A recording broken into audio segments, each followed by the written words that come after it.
नमस्कार, मैं शोभा पाटिल। आज हम पाठ 2 गद्य निराला भाई इस संस्मरण का छठा भाग देखने वाले हैं। इस पाठ की लेखिका महादेवी वर्मा हैं। इसके पहले निराला भाई संस्मरण के 5 भाग हमने देखे हैं। वास्तव में निराला भाई ये संस्मरण हम हिंदी धारावाहिक के समान देख रहे हैं, सुन रहे हैं, क्योंकि निराला जैसे महान व्यक्तित्व की विशेषताएं संक्षेप में बताना आसान नहीं है। इसलिए इसके पहले हमने उनके चरित्र की 5 विशेषताएं देखी हैं।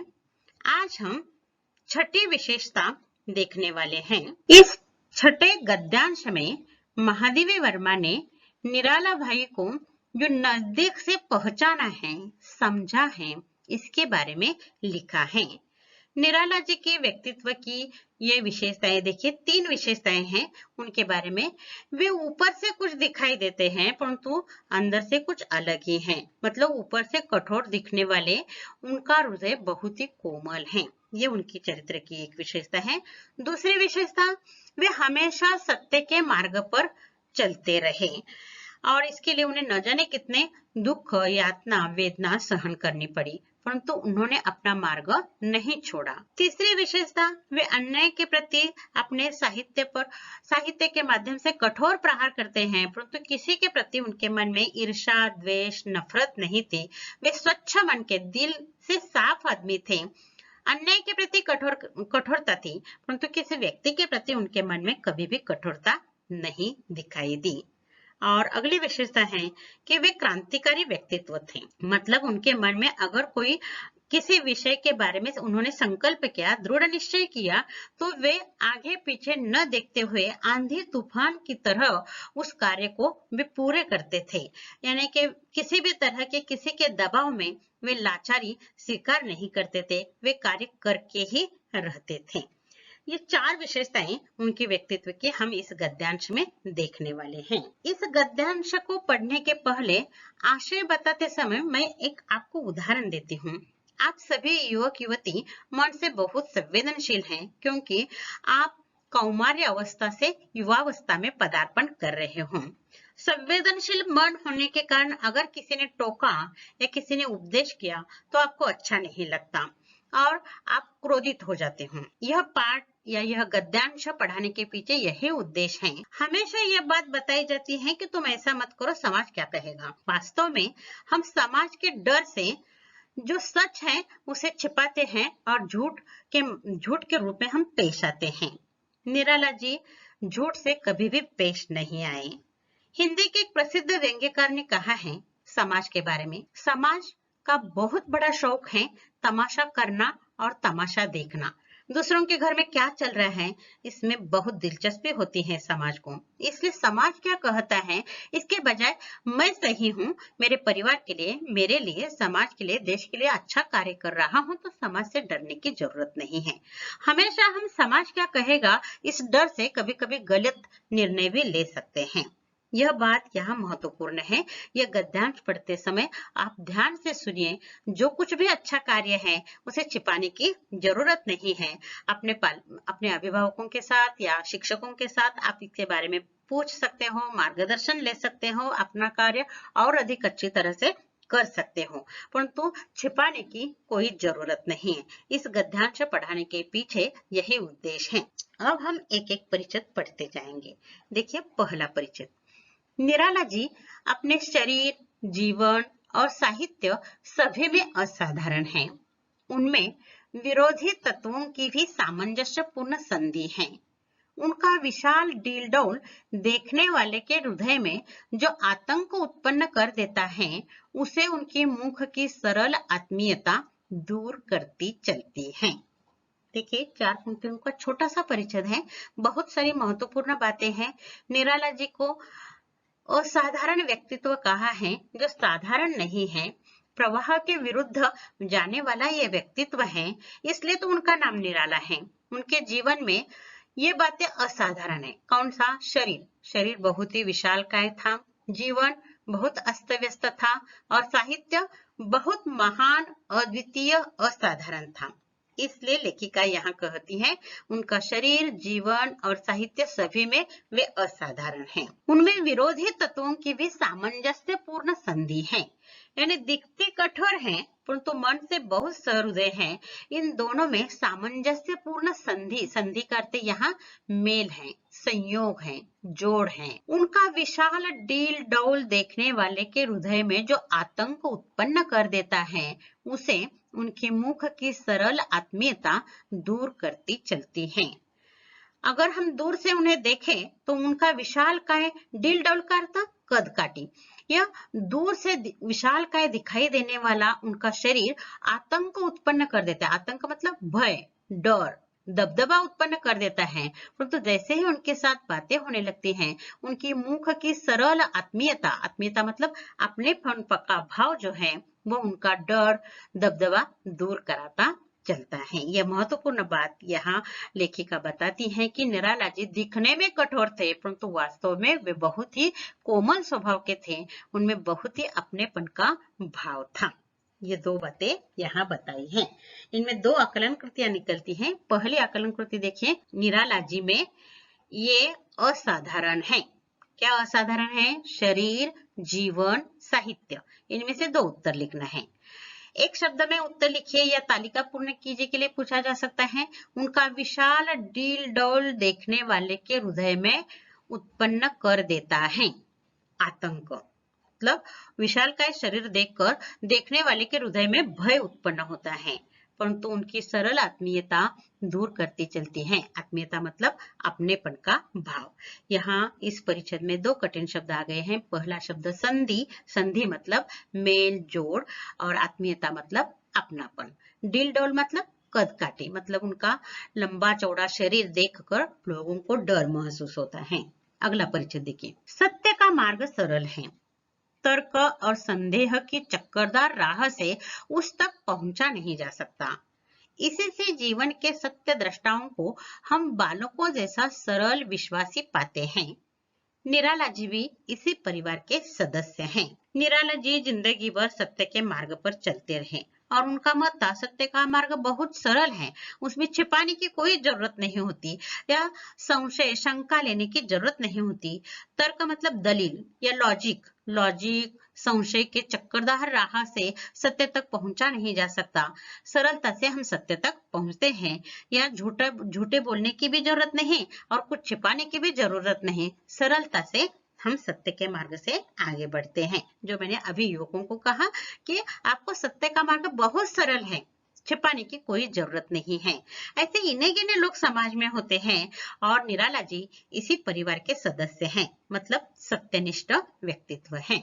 अगला परिचय देखिए, किसी अन्याय के प्रतिकार के लिए उनका हाथ लेखनी से पहले उठ सकता है अथवा लेखनी हाथ से अधिक कठोर प्रहार कर सकती है, पर उनकी आंखों की स्वच्छता किसी मलिन द्वेष में तरंगायित नहीं होती। यह महत्वपूर्ण बात है। अन्याय का प्रतिकार, जहां भी उन्हें अन्याय, अत्याचार या भ्रष्टाचार दिखाई देते हैं वो आग बबूला हो जाते हैं, हाथ में लेखनी लेते हैं और लिखना शुरू कर देते हैं और उनका साहित्य क्रांतिकारी बन जाता है। परंतु यह महत्वपूर्ण बात यह है कि वे जो लिखते हैं वह बस अन्याय अत्याचार की प्रवृत्ति के बारे में लिखते हैं। किसी व्यक्ति के प्रति उनके मन में किसी भी तरह के मलिन का अर्थ यहाँ गंदा या अस्वच्छ, द्वेष मतलब ईर्ष्या का भाव तरंगायित नहीं होती। उनकी आंखें बहुत ही स्वच्छ होती हैं, देखने वाले के प्रति अन्याय की प्रवृत्ति पर वे प्रहार करते हैं, परंतु किसी व्यक्ति पर उन्होंने कभी भी प्रहार नहीं किया। कभी भी उनके मन में उसके प्रति ईर्ष्या, द्वेष का भाव पैदा नहीं हुआ या किसी भी तरह उनके विचार गंदे नहीं हुए। यह महत्वपूर्ण बात है। यहाँ एक आकलन कृति के लिए प्रश्न पूछा जाता है, अन्याय के प्रतिकार के लिए निराला का हाथ लेखनी से पहले उठ सकता है। ये पहला उत्तर। दूसरा उत्तर, लेखनी हाथ से अधिक कठोर प्रहार कर सकती है। यह 2 अंक के लिए आकलन कृति पूछी जा सकती है, यानी अन्याय का प्रतिकार कर सकते। हाथ में जो लेखनी है, कोमल स्वभाव के निराला जी वज्र के समान कठोर होकर वे अन्याय पर आघात करने के लिए अपनी लेखनी के माध्यम से, वे साहित्य के माध्यम से समाज तक अपने विचार पहुंचाते हैं। यहाँ एक इस परिच्छेद में देखिए शब्द संपदा के लिए स्वच्छता अस्वच्छता आज तक आप लिखते आए हैं। यहाँ स्वच्छ मलिन, मलिन का अर्थ गंदा और स्वच्छ आंखें स्वच्छ हैं, आंखें गंदी हैं, देखने की दृष्टि गंदी होती है कुछ लोगों की। यहाँ मलिन का अर्थ गंदा है, यानी स्वच्छ मलिन ये विलोमार्थी शब्द है। यहाँ इस गद्यांश पर यह कृति पूछी जा सकती है, गद्यांश में आए विलोम शब्दों की जोड़ियां ढूंढकर लिखिए। तो पहली जोड़ी यहाँ आ गई स्वच्छ मलिन, यह महत्वपूर्ण बात ध्यान में रखिए। आगे देखिए, दो पंक्तियों का छोटा सा परिच्छेद है, परंतु देखिए आदमी दिखने में कुछ होता है और करता कुछ है, और कभी कभी हम उसे समझने में गलती करते हैं।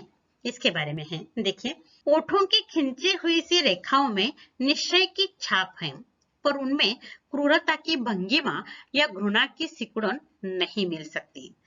यहाँ सिकुड़न करते हैं संकोच और घृणा मतलब नफरत, क्रूरता मतलब कठोरता, क्रूरता, भंगिमा मतलब मुद्रा। कभी भी यानी उनके ओठ खिंचे रहते हैं। कभी कभी आदमी गुस्से में ओठों को खींचता है, खींचना मतलब तानना, तानना खिंचे जाते हैं ओठ तो वहां रेखा उपस्थित हो जाती है, परंतु लोग कहते हैं ये ओठ खींचता है इसका मतलब यह आग बबूला हो गया है, क्रोधित हो गए हैं। वास्तव में ऐसा नहीं है। यह लेखिका बताती है उनके ओठों की खिंची हुई रेखाओं में निश्चित छाप, यानी कि कोई काम करना है तो वे ओठ खींच लेते हैं, परंतु उनमें क्रूरता की भंगिमा या घृणा की सिकुड़न नहीं मिल सकती। यहाँ घृणा मतलब नफरत या क्रूरता नहीं है, तो किसी निश्चय की छाप है, यह महत्वपूर्ण है। कभी कभी आदमी को पहचानने में हम गलती करते हैं, यही बात यहाँ लेखिका बताना चाहती है। आकलन कृति के लिए पूछा जा सकता है, ओठों की खिंची हुई रेखाओं में ये नहीं मिल सकती। दो बातें नहीं मिल सकती, क्रूरता की भंगिमा और घृणा की सिकुड़न, ये दोनों भी बातें उनकी खिंची हुई ओठों की खिंची हुई रेखा में दिखाई नहीं देती।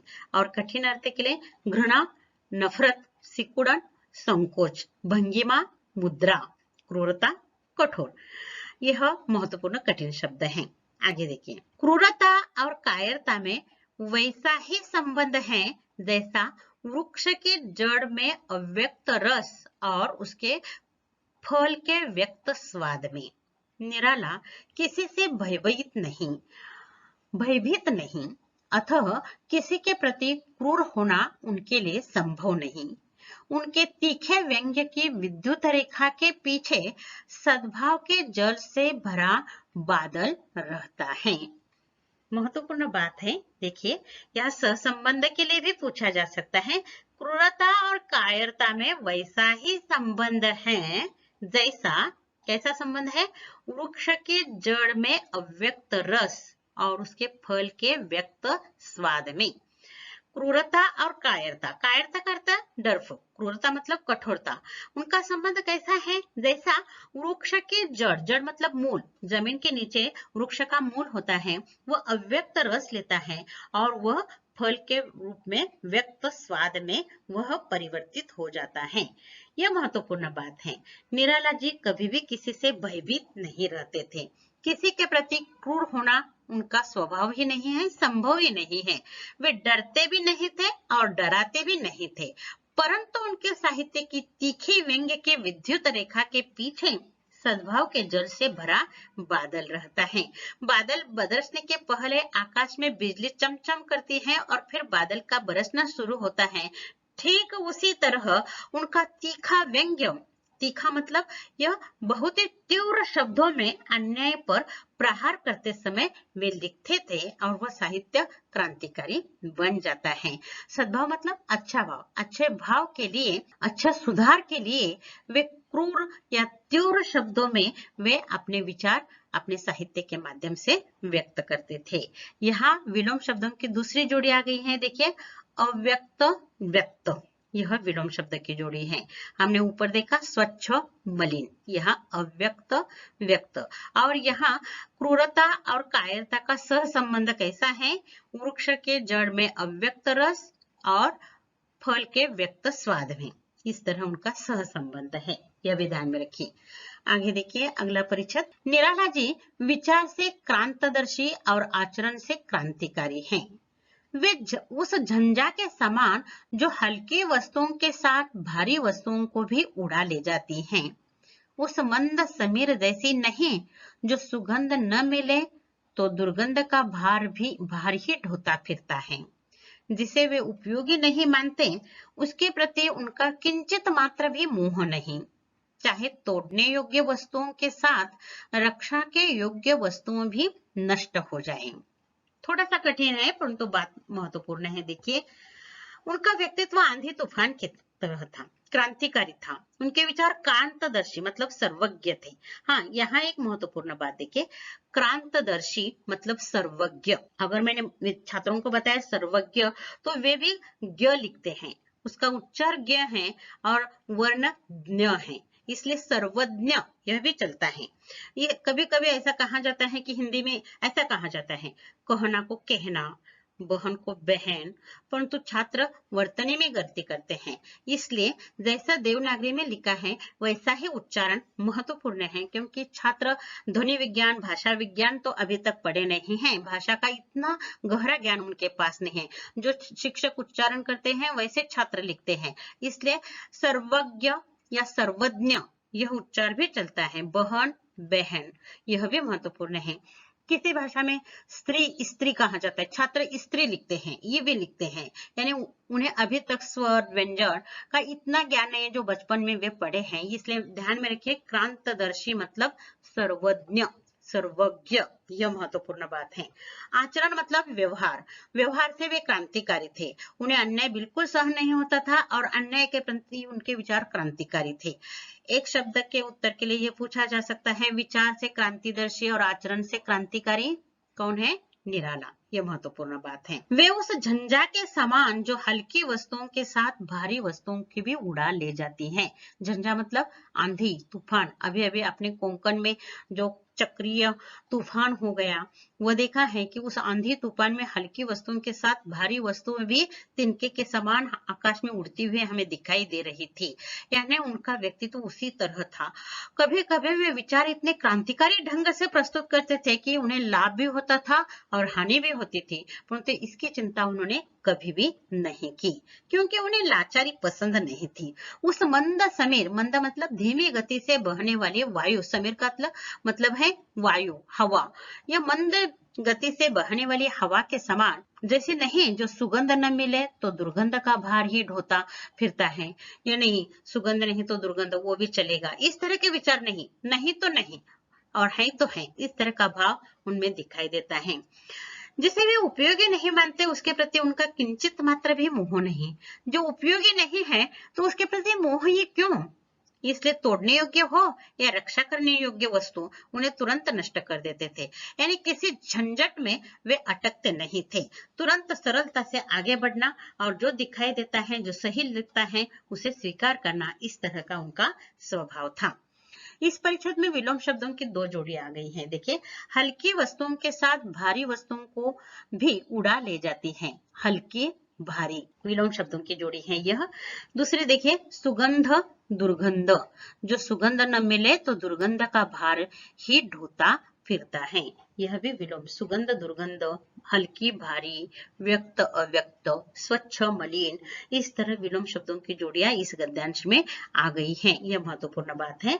और विचार से क्रांतिदर्शी, आचरण से क्रांतिकारी, व्यक्तित्व निराला, यह एक शब्द के लिए आकलन कृति पूछे जा सकते हैं। अब आगे देखिए, उनका विरोध द्वेषमूलक नहीं पर चोट कठिन होती है। इसके अतिरिक्त उनके संकल्प और कार्य के बीच ऐसी प्रत्यक्ष कड़ियां नहीं रहती जो संकल्प के औचित्य और कर्म के सौंदर्य की व्याख्या कर सके। उन्हें समझने के लिए जिस मात्रा में बौद्धिकता चाहिए उसी मात्रा में हृदय की संवेदनशीलता अपेक्षित है। ऐसा संतुलन सुलभ न होने के कारण उन्हें पूर्णता में समझने वाले विरले मिलते हैं। विरले मतलब इने गिने लोग मिलते हैं। इस बात का लेखिका को दुख है, क्योंकि निराला जी को केवल क्रांतिकारी हैं, गरीब हैं, दान बांटते हैं, गरीबी में रहते हैं, अस्त व्यस्त जीवन है, इस तरह की उनकी एक छवि लोगों ने बनाई थी। वास्तव में उन्हें पूर्णता से किसी ने समझ लेने की कोशिश नहीं की थी। इसीलिए तो मैंने प्रारंभ में कहा कि समाज में कुछ लोग बाह्य व्यक्तित्व को देखकर ही उसके बारे में अनुमान निकलते हैं। ये गलत है। मनुष्य अंदर से कुछ होता है, बाहर से कुछ होता है, इसलिए उस आदमी को सही तरह से इसे समझना महत्वपूर्ण है। इसलिए तो मैं हमेशा छात्रों को बताती हूँ, किताब पढ़ना आसान है, समाज पढ़ना कठिन है। समाज पढ़ना सीखो, क्योंकि समाज में कुछ लोग ढोंगे होते हैं, झूठ का सहारा लेकर मीठी मीठी बातें करते हैं और अपना स्वार्थ हासिल करते हैं, परंतु हम नहीं समझ सकते। मीठी मीठी बातें बोलने वाले लोगों को हम अच्छा समझते हैं, और जो आदमी सरलता से तीखा व्यंग्य करता है वो आदमी आपको अच्छा नहीं लगता, क्योंकि ये आदमी कटु बोलता है, परंतु कटु बोलने वाला आदमी ही बहुत अच्छा होता है। देखिए, कड़वी दवा पीने से ही आदमी ठीक ठाक हो जाता है। अपने दोस्त की कटु बातें सुनने से ही अपने व्यक्तित्व में सुधार होता है। इसलिए समाज पहचानना, समाज पढ़ना सीखो। यह महत्वपूर्ण बात यहाँ निराला जी के माध्यम से हमें सीखनी चाहिए। लेखिका कहती है, निराला जी को समझने में लोग गलती करते हैं। कभी कुछ प्रशंसा करने वाले भी हैं, बहुत सारे निंदा करने वाले भी हैं, परंतु निराला जी वास्तव में एक अलग ही व्यक्तित्व थे। ये समझने वाले बहुत विरले, मतलब इने गिने बहुत थोड़े लोग हैं। देखिए, यहाँ उनका विरोध द्वेष मूलक नहीं, किसी के प्रति उनके मन में द्वेष मतलब शत्रुता, वैर नहीं है। चोट कठिन होती है, हाँ, अन्याय के प्रति लिखते समय वे प्रहार आघात बहुत ही कठोरता से करते हैं। यह पहली महत्वपूर्ण बात। दूसरी, इसके अतिरिक्त तो उनके संकल्प और कार्य के बीच ऐसी प्रत्यक्ष कड़ियां नहीं रहती। संकल्प का अर्थ है दृढ़ निश्चय।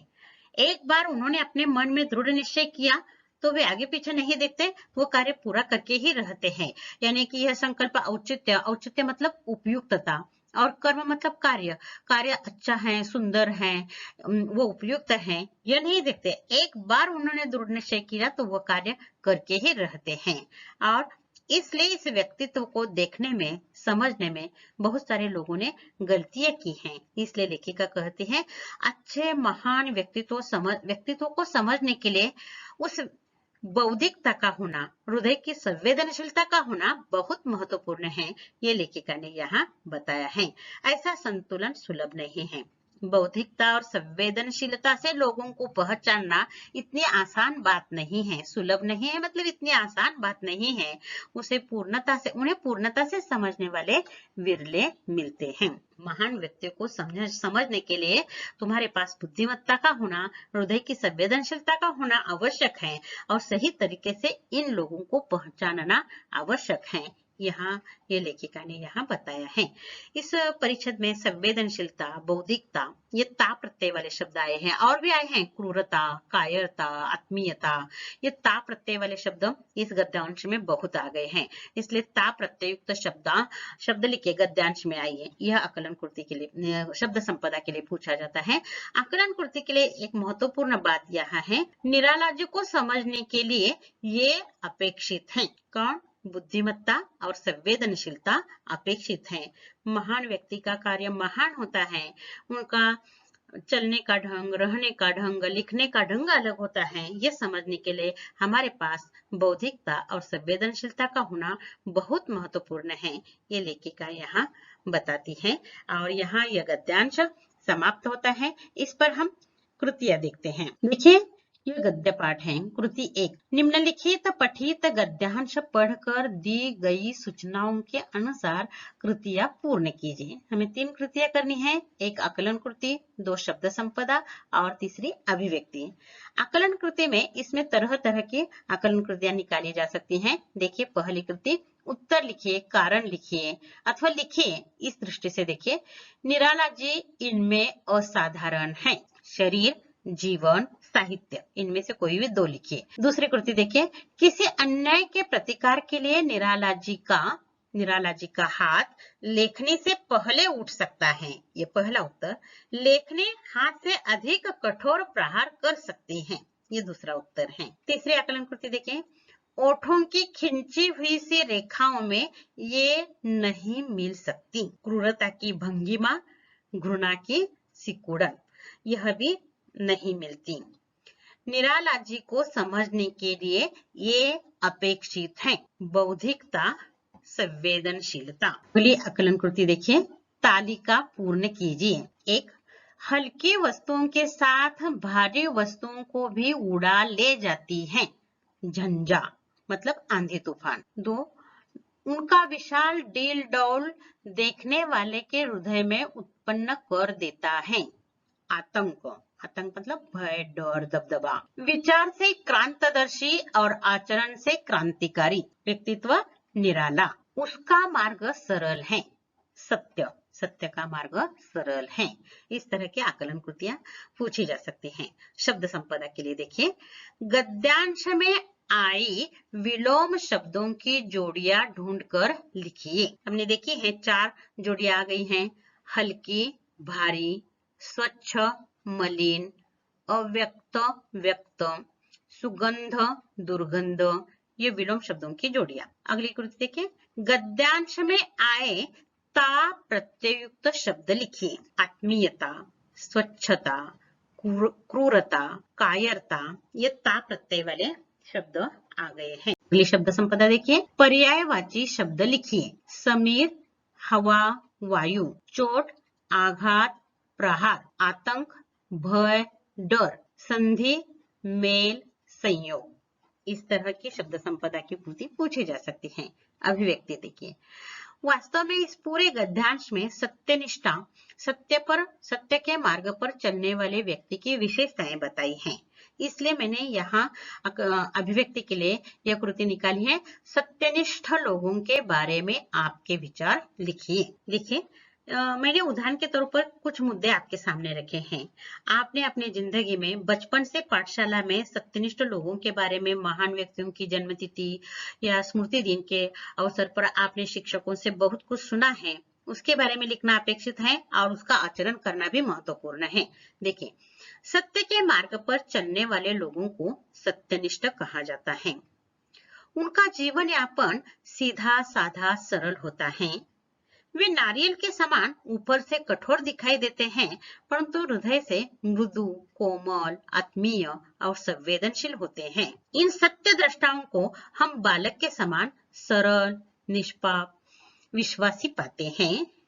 अन्याय, अत्याचार और भ्रष्टाचार का विरोध करते समय ये लोग वज्र के समान कठोर बन जाते हैं, परंतु उनके मन में किसी के प्रति ईर्ष्या, द्वेष, क्रूरता या घृणा का भाव नहीं होता है। उनका व्यक्तित्व क्रांतिकारी होता है। वे अपने कर्म के प्रति दृढ़ निश्चयी होते हैं। जैसे स्वामी विवेकानंद जी, डॉक्टर एपीजे अब्दुल कलाम इस दृष्टि से हमारे आदर्श हैं। इस तरह के और भी अनुभव तुम्हारे पास हो तो आप अपने विचार अपनी भाषा में, अपने शब्दों में सत्यनिष्ठ लोगों के बारे में लिखना है। और यहाँ ये पूरा गद्यांश कृति सहित पूर्ण हो गया है। अगला गद्यांश अगले वीडियो में हम देखेंगे। धन्यवाद।